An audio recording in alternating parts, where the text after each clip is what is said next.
Hallo Leute, willkommen zu unserem neuesten Video. Heute testen wir den Campingofen. So sieht das Teil aus. Einmal so ein bisschen rundherum mit Sichtfenstern an der Seite. Kochstelle wäre oben noch möglich. Kann man einen Topf draufstellen.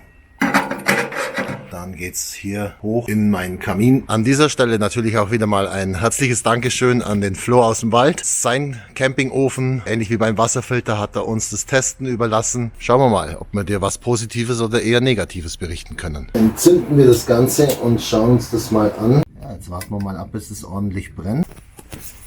So, damit wäre er ja schon mal entzündet. Ja, schaut insgesamt schon mal ganz gut aus. Die dickeren Hölzer haben jetzt inzwischen auch brennen anfangen. Der Anzünder ist aus, also es brennt jetzt wirklich nur noch das Holz. Einfach mal abwarten, wenn das alles da drin brennt, wie er von der Heizleistung wird. Im Großen und Ganzen schaut das schon sehr gut aus, gefällt mir. Ich sehe allerdings gerade die Scheibe leichten Sprung, beziehungsweise hat sie sich schon gelöst. Das Ganze auch mal hier durch die Scheibe durch. Auch durch die andere.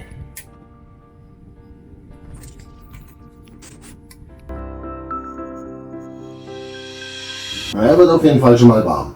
Also, man merkt's. Ich denke mal auch die Kochstelle werde ich jetzt heute aber nicht testen. So, zum ersten Nachlegen werde ich auf jeden Fall noch mitfilmen. Die Stunde, und es ist hier drin auch inzwischen sehr warm. Also das täuscht vielleicht jetzt auch. Ich werde jetzt dann Jacke und Mütze ausziehen, weil die brauche ich jetzt definitiv nicht mehr hier drin. Wie gesagt, wie sparsam er ist, wie oft man nachlegen muss, um die Temperatur zu halten. Schauen wir mal, wird ganz interessant. Irgendwie will er jetzt nicht mehr.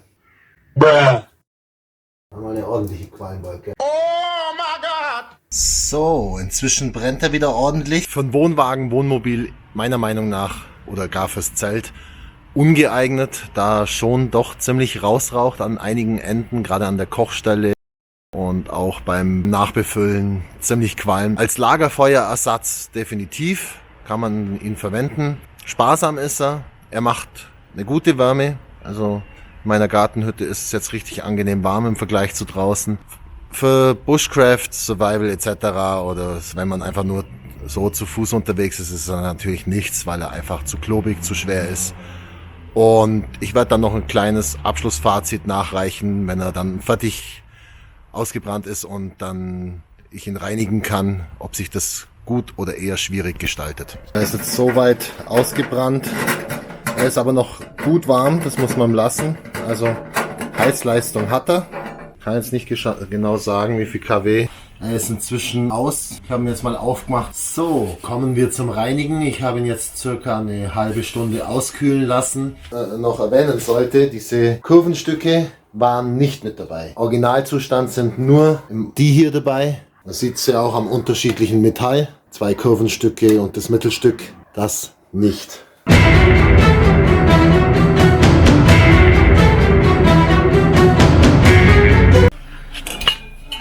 Der kommt noch hier unten rein.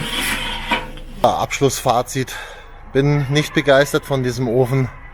Er ist schwer, er ist schlecht zu reinigen, macht zwar warm, es hat ordentlich gequalmt. Im Wohnwagen, Indoor definitiv ungeeignet und für Survival und Bushcraft sowieso. Also jeder, der wo Camping mag, sollte selber entscheiden, ob er sich das kauft. Das war's mit unserem Test. Bis zum nächsten Mal. Ciao, ciao.